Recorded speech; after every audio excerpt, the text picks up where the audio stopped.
परम पूज्यपाद श्रीमद स्वामी व्याप्तानंद जी महाराज, श्रीमद स्वामी कृष्णामृतानंद जी महाराज, आदरणीय श्रीमती ललिता धारीवाल,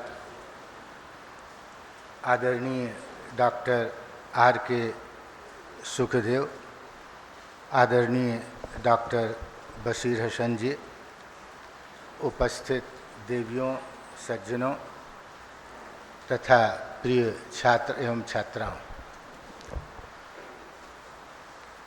यह हम सब लोगों के लिए बड़े हर्ष की बात है कि प्रतिवर्ष की भांति हम लोग इस वर्ष भी विश्व भ्रातृत्व दिवस मना रहे हैं।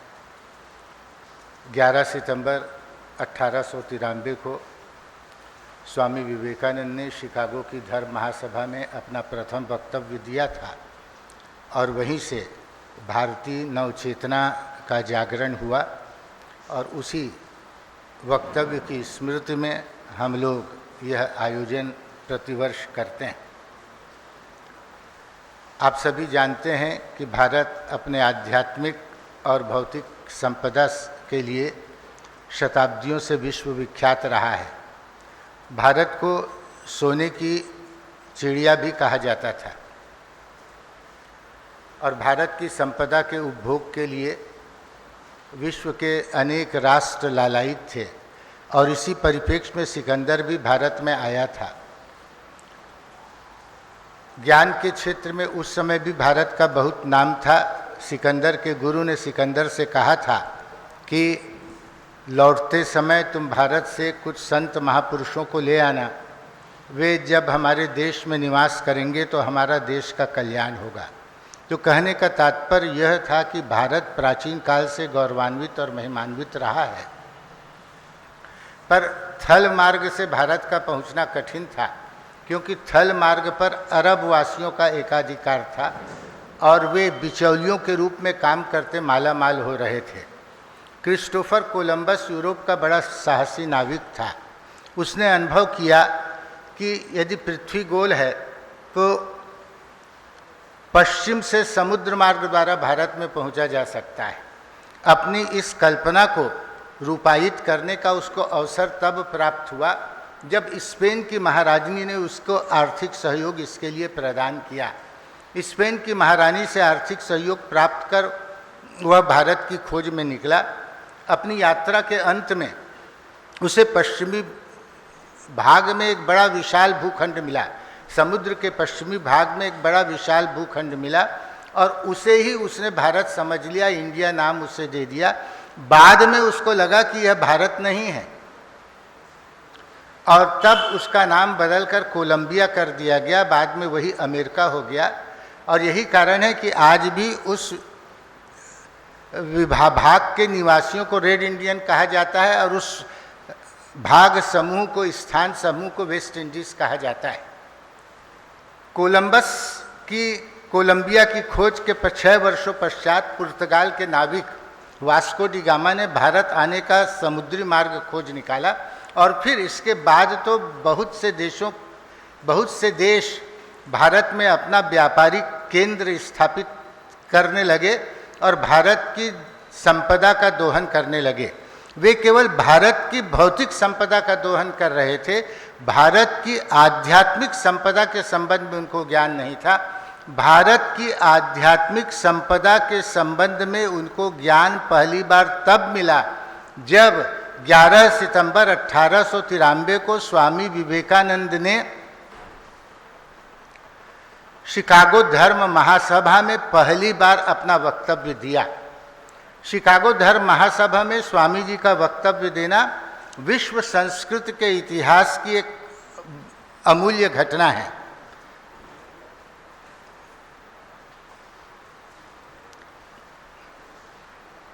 वह पहली बार था जब विश्व के लोगों ने, कौन है वो, वक्ता तो नहीं है? अच्छा, वो पहली बार था जब विश्व के लोगों ने पहली बार स्वामी विवेकानंद के मुख से धर्म के यथार्थ तत्व को समझा। उस धर्म महासभा में सभी धर्मों के प्रतिनिधि अपने अपने धर्मों की महिमा के गान के लिए वहाँ पर उपस्थित थे और वहाँ पर स्वामी विवेकानंद ने हिंदू धर्म के विश्व बंधुत्व का संदेश सारी दुनिया को सुनाकर हिंदू धर्म की महिमा को सर्वोत्तम प्रतिष्ठापित कर दिया। स्वामी विवेकानंद के इस वक्तव्य के पहले विश्व के मानचित्र पर भारत की स्थिति बहुत गिरी हुई थी। भारत के संबंध में तरह तरह की भ्रांत धारणाएं थी। भारत को बर्बरों का देश कहा जाता था, भारत को असभ्यों का देश कहा जाता था, लुटेरों का देश कहा जाता था, जादूगरों का देश कहा जाता था। ऐसा बताया जाता था कि भारत इतना असभ्य है, अशिक्षित है कि जगन्नाथ के रथ के पहिए के नीचे लोग आत्महत्या कर लेते हैं, महिलाओं को जीवित चिता में जला दिया जाता है। तो भारत के संबंध में ऐसी धारणा विश्व के लोगों की थी।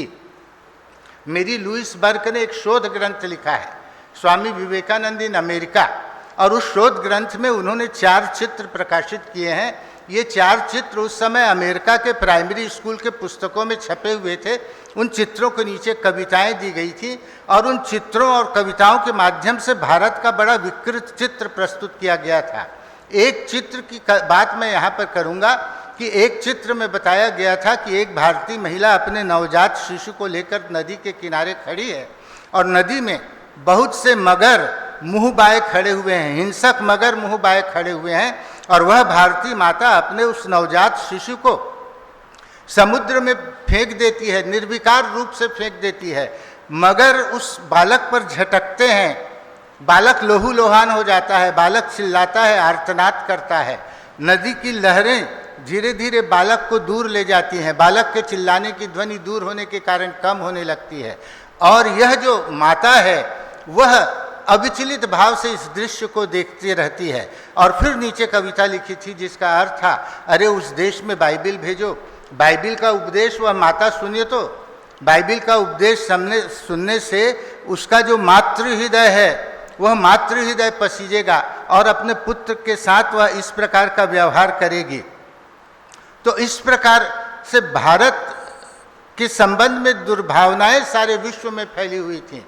और इससे भी बड़े दुख की बात तो यह है कि जो लोग उस समय इंग्लैंड में गए, भारतवासी जो इंग्लैंड में गए, उन सब ने इंग्लैंड के शासकों की तारीफ ही की कि वो अशिक्षित भारत को सभ्य बनाने का प्रयास कर रहे हैं। स्वामी विवेकानंद ही पहले ऐसे व्यक्ति थे जिन्होंने डटकर इसका विरोध किया। स्वामी जी ने यह कभी नहीं माना कि भारत में गरीबी के अतिरिक्त और कोई दूसरा कोई दोष है। जो कोई भी भारत की आलोचना करता, स्वामी जी उस पर बरस उठते थे।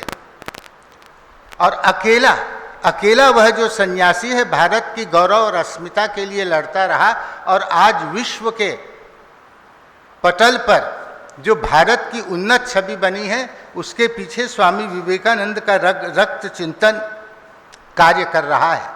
तो ऐसा स्वामी विवेकानंद का अवदान था। अमेरिका में और यूरोप में स्वामी जी 3 वर्षों तक रुक गए। उनके भाषणों से लोग बहुत प्रभावित हुए, जगह जगह उनको आमंत्रित किया जाने लगा।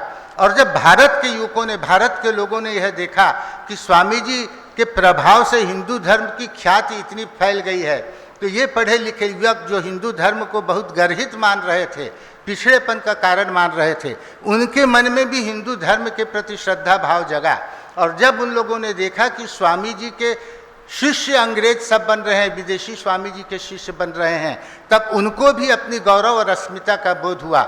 इन भारतवासियों को भी अपनी गौरव और अस्मिता का बोध हुआ कि हमारे पास भी देने के लिए कुछ है, हम दीनहीन नहीं हैं। और इस प्रकार भारत की सांस्कृतिक चेतना का जागरण स्वामी विवेकानंद के वक्तव्य से हुआ। 11 सितंबर को स्वामी विवेकानंद ने एक वक्तव्य दिया लगभग 4 मिनट का, और उस 4 मिनट के वक्तव्य में स्वामी जी ने हिंदू धर्म को विश्व प्रसिद्ध बना दिया। और फिर ईसाई लोग कहने लगे, ऐसे ज्ञानी देश में हम लोग धर्म प्रचारक भेजते हैं, कितने मूर्खता की बात है। तो हिंदू धर्म के गौरव को न केवल स्वामी जी ने प्रतिष्ठापित किया, इस देश में देश के प्रति स्वाभिमान को भी देशवासियों के मन में जागृत किया।